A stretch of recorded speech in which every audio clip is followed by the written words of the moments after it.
Halo ibu-ibu. Santai. Iya Bu. Bisa kita ngobrol sebentar? Boleh Bu. Boleh santai ya, ganggu nggak waktunya? Enggak Bu. Ibu mau tanya terkait dengan perkembangan pembelajaran anak di sekolah kita. Tentunya anak-anak di sekolah kita ini memiliki keberagaman. Nah, tentunya juga kita harus tahu konsep nyata bahwa tidak seorang anak pun yang meninggalkan pembelajaran. Menurut ibu-ibu, apa yang terlintas di pikirannya terkait dengan pendidikan inklusif di sekolah kita? Oke, baik Bu. Kalau menurut saya, pendidikan inklusif adalah sistem pendidikan yang memberikan kesempatan belajar yang sama atau setara kepada semua peserta didik, baik itu kepada anak-anak yang menyandang disabilitas, mereka dapat melakukan proses pembelajaran yang sama, diberi kesempatan yang sama tanpa ada diskriminasi di sekolah tersebut. Itu menurut pendapat saya. Baik. Coba bisa Ibu Aya ceritakan karakter anak-anak di dalam kelas itu dengan gaya belajarnya Ibu? Gaya belajar anak-anak di kelas itu yang pertama ada gaya belajar visual. Gaya belajar visual di sini anak-anak lebih menekankan ke penglihatan, artinya mereka lebih senang melihat gambar atau berupa foto atau video yang ditampilkan. Dengan seperti itu mereka lebih cepat menyerap pembelajaran dan paham apa yang disampaikan yang dibahas dalam materi tersebut. Selanjutnya gaya belajar yang kedua adalah gaya belajar auditory. Gaya belajar auditory itu yaitu lebih menekankan ke indera pendengaran. Jadi anak-anak yang memiliki gaya belajar auditory dia lebih cepat memahami apa yang didengar dibanding apa yang dia lihat dan apa yang dia lakukan. Selanjutnya gaya belajar kinestetik. Gaya belajar kinestetik itu anak-anak lebih suka melakukan secara langsung pembelajaran, maksudnya secara praktek gitu.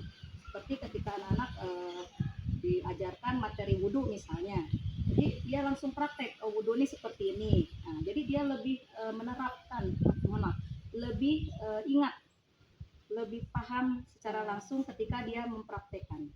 Itu pelajaran kinestetik. Ada satu lagi pembelajaran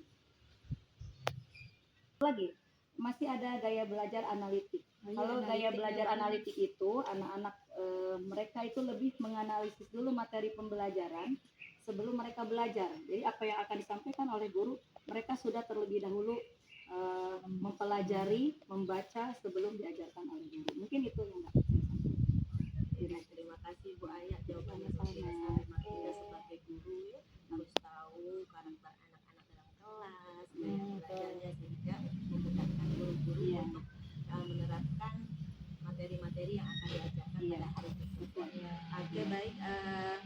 Tentunya dengan keberagaman itu, bagaimana ya cara ibu-ibu untuk menyikapi itu? Apakah memiliki strategi Bu itu?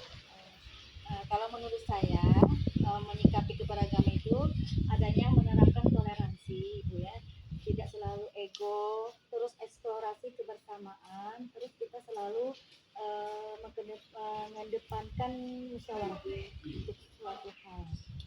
Mungkin itu aja. Strategi yang luar biasa. Nah, tentunya di keberagaman itu di sekolah kita ini Ibu lihat ada beberapa anak yang tergolong inklusif ya Bu ya. Nah, tentunya jika ada anak yang tergolong inklusif, pendekatan apa yang akan Ibu lakukan supaya proses belajar mengajar itu bisa berjalan dengan baik Ibu Nurul? Ya, kalau menurut saya ya Bu, yang pertama pendekatan yang bisa kita lakukan yaitu pendekatan pembelajaran berdiferensiasi. Nah ini guru bisa menyesuaikan cara mengajarnya, lalu tingkat kesulitan materi atau tugasnya itu disesuaikan dengan kondisi anak tersebut.